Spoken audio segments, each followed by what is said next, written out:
Bismillahirrahmanirrahim. Assalamualaikum warahmatullahi wabarakatuh.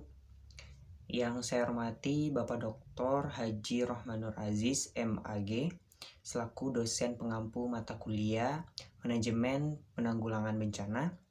Di video ini, saya Abdul Rauf, PMI 7A, akan menyampaikan jawaban hasil ujian tengah semester. Soal yang pertama yaitu sebutkan macam-macam bencana secara singkat, padat, dan jelas. Baik, dalam Undang-Undang Nomor 24 Tahun 2007 tentang Penanggulangan Bencana menyatakan bahwa macam-macam bencana dapat dibagi menjadi 3 bagian. Di antaranya, yang pertama, bencana alam. Bencana alam ini adalah bencana yang diakibatkan oleh peristiwa atau serangkaian peristiwa yang disebabkan oleh alam, antara lain berupa gempa, tsunami, dan lain sebagainya. Yang kedua, bencana non-alam, yaitu bencana yang diakibatkan oleh peristiwa yang bukan berasal dari alam, seperti gagal teknologi, epidemi, dan wabah penyakit. Ketiga, bencana sosial. Bencana sosial ini adalah bencana yang diakibatkan oleh peristiwa pada manusia yang meliputi konflik sosial antar kelompok atau antar komunitas, masyarakat, dan teror.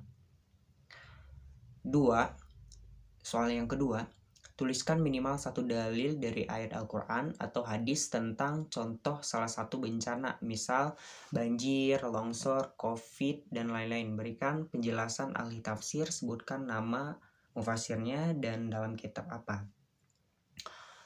Allah Subhanahu wa Ta'ala telah mengabarkan kedahsyatan banjir dalam firman-Nya pada zaman kaum Nabi Nuh yang berbunyi, maka kami bukakan pintu-pintu langit dengan menurunkan air yang tercurah, dan kami jadikan bumi memancarkan mata air. Maka menyatulah air-air itu untuk suatu urusan yang telah ditetapkan, dan kami angkut Nuh ke atas bahtera yang terbuat dari papan dan paku, yang berlayar dengan penjagaan kami sebagai balasan bagi orang-orang yang diingkari. Surah Al-Qamar 11-14.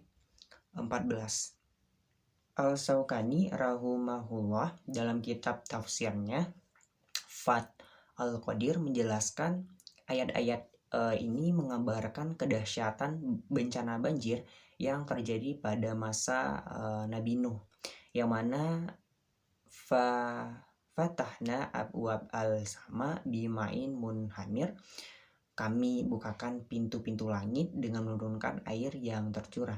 Artinya, air yang tercurah dengan sangat dahsyat. Wa fajarna al-ardo uyunan. Artinya, kami jadikan bumi seluruhnya mata air yang memancar.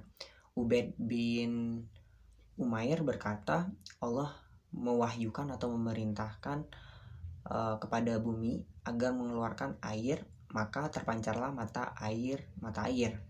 Adapun ayat fa'il taqo al-ma'a la amrin qad kudir, artinya maka menyatulah air dari langit dan air dari bumi untuk suatu urusan yang telah ditetapkan bagi mereka, yang mana artinya juga terwujud sesuai dengan yang telah Allah tetapkan dan putuskan.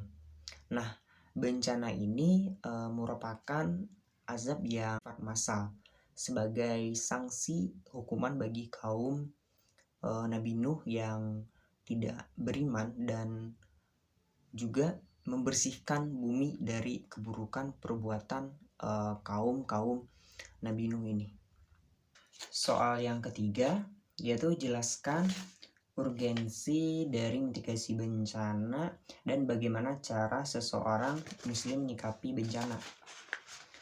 Berbicara mengenai urgensi dari mitigasi bencana, yaitu berbicara tentang melakukan langkah-langkah untuk tindakan yang akan dilakukan sejak awal untuk menghadapi satu peristiwa alam dengan mengurangi atau meminimalkan dampak peristiwa alam tersebut terhadap kelangsungan hidup manusia dan lingkungan hidupnya atau struktural. Sementara itu, Cara atau sikap seorang muslim menyikapi masalah tersebut antara lain yang pertama, mempersiapkan. Pada dasarnya setiap manusia pasti akan merasakan yang namanya musibah. Meski kita tidak pernah tahu kapan terjadinya, sebaiknya kita mempersiapkan diri untuk menghadapi musibah tersebut. Contohnya kematian, kecelakaan, dan lain-lain. Kedua, sabar menghadapi musibah. Sabar menurut Imam Suyuti dalam tafsir Al-Jalalain adalah menahan diri terhadap apa-apa yang Anda benci. Sikap inilah yang wajib dimiliki seseorang yang menghadapi musibah. Karena di setiap musibah yang kita hadapi pasti ada hikmah di baliknya. Ketiga, tetap berikhtiar. Ia tetap melakukan berbagai usaha untuk memperbaiki keadaan dan menghindari diri dari bahaya-bahaya yang muncul akibat musibah. Jadi seorang muslim tidak boleh diam saja atau pasrah berpangku tangan menunggu bantuan datang. Kelima, memperbanyak berdoa dan berzikir. Disunahkan memperbanyak doa dan berzikir bagi orang-orang yang tertimpa musibah. Orang yang mau berdoa dan berzikir lebih mulia di sisi Allah daripada orang-orang yang tidak mau atau malas berdoa dan berzikir. Soal yang terakhir yaitu berikan penjelasan penting manajemen penanggulangan bencana. Dalam kehidupan sehari-hari tentunya keadaan sekitar di kehidupan kita memiliki potensi terjadinya sebuah bencana. Maka untuk meminimalisir resiko yang akan dihadapi, kita harus bisa manajemen penanggulangan bencana tersebut.